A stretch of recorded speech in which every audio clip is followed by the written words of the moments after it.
Here's a video of machine 6029, currently wired 230 volts. Go ahead and start the motor, Brent.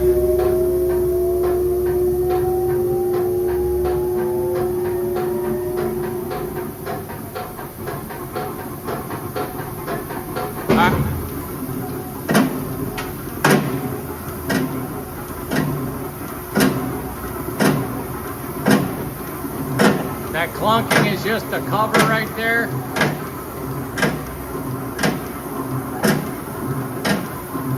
Stop the clutch.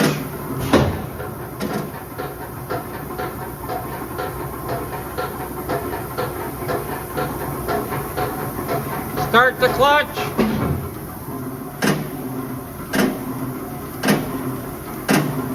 Try to inch it, Brent.